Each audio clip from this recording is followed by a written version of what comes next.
Shalom, selamat pagi Bapak Ibu Saudara-saudari yang dikasihi oleh Tuhan Yesus. Kembali pagi ini kita bersama-sama merenungkan satu bagian firman Tuhan dengan judul Tuhan Menghendaki Kekudusan. Terambil dari kitab Imamat pasal yang ke-11 ayat 45. Demikian bunyi firman Tuhan. Sebab akulah Tuhan yang telah menuntun kamu keluar dari tanah Mesir, supaya menjadi Allahmu. Jadilah kudus, sebab aku ini kudus. Ketika kita membaca kitab Imamat, perlu kita pahami bahwa kitab Imamat itu seperti buku manual yang berisi tuntunan atau panduan bagaimana umat Israel harus hidup kudus agar mereka berkenan kepada Tuhan yang telah melepaskan mereka dari perbudakan di Mesir. Di dalam kitab Imamat 11 ini, kita melihat bahwa Tuhan menghendaki umat Israel hidup di dalam kekudusan dengan tidak menajiskan diri dengan apapun yang tidak kudus, termasuk masalah makanan. Dan tentang kekudusan yang dikehendaki Allah itu, kita diteguhkan juga melalui 2 Korintus 7 ayat 1 yang berbunyi demikian. Saudara-saudaraku yang kekasih, karena kita sekarang memiliki janji-janji itu, marilah kita menyucikan diri kita dari semua pencemaran jasmani dan rohani, dan dengan demikian menyempurnakan kekudusan kita dalam takut akan Allah. Saudara, meskipun aturan di dalam Imamat bukanlah hukum moral yang mengikat kita sampai sekarang, karena semuanya telah digenapi oleh Tuhan Yesus, namun kita tetap belajar yang sangat esensi adalah bahwa Tuhan itu kudus. Maka kita sebagai orang yang telah ditebus oleh darah Yesus pun harus hidup di dalam kekudusannya.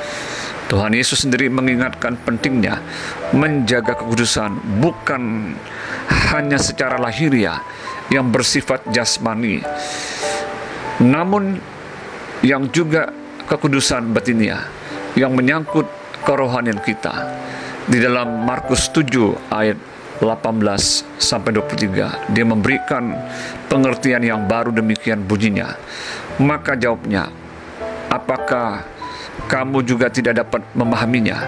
Tidak tahukah kamu bahwa segala sesuatu dari luar yang masuk ke dalam seseorang tidak dapat menajiskannya, karena bukan masuk ke dalam hati, tetapi ke dalam perutnya, lalu dibuang di jamban. Dengan demikian ia menyatakan semua makanan halal. Katanya lagi, apa yang keluar dari seseorang, itulah yang menajiskannya. Sebab dari hati orang timbul segala pikiran jahat, percabulan, pencurian, pembunuhan, perzinahan, keserakahan, kejahatan, kelicikan, hawa nafsu, iri hati, hujat, kesombongan, kebebalan. Semua hal-hal jahat itu timbul dari dalam dan menajiskan orang. Rasul Petrus juga mengingatkan umat Tuhan yang ada di perantauan agar mereka hidup di dalam kekudusan sebagai anak-anak yang taat dan tidak menuruti hawa nafsu yang menguasai hidup mereka pada waktu kebodohan. 1 Petrus 1:14. Kemudian dia mengutip kitab Imamat 11:45 dengan menuliskan demikian. Tetapi hendaklah kamu menjadi kudus di dalam seluruh hidupmu, sama seperti Dia yang kudus yang telah memanggil kamu. Sebab ada tertulis, kuduslah kamu, sebab aku kudus.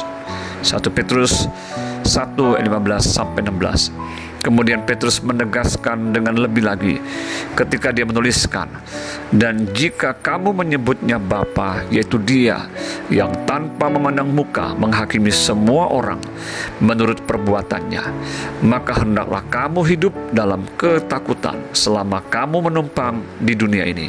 Sebab kamu tahu bahwa kamu telah ditebus dari cara hidupmu yang sia-sia, yang kamu warisi dari nenek moyangmu itu yaitu bukan dengan barang yang fana, bukan pula dengan perak atau emas, melainkan dengan darah yang mahal, yaitu darah Kristus yang sama seperti darah anak domba yang tak bernoda dan tak bercacat. 1 Petrus 1 ayat 17 sampai 19. Mari kita mau belajar untuk terus hidup kudus di dalam segala hal, karena untuk itulah kita telah dipanggil dan ditebus oleh Kristus. Tanpa kekudusan, tidak seorang pun melihat Tuhan, dicatat dalam Ibrani 12 ayat 14b.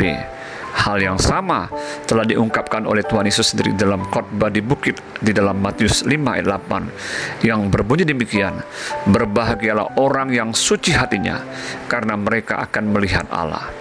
Pagi ini khusus bagi saudara-saudara yang merayakan tahun baru Imlek, mari tetap pegang kebenaran firman Tuhan dan kekudusannya. Jangan mau lagi terlibat dengan hal yang tidak berkenan kepada Tuhan. Ujilah segala sesuatu, ambil yang baik dan buang yang tidak baik. Hiduplah di dalam kekudusan. Tuhan Yesus memberkati kita semua. Amin.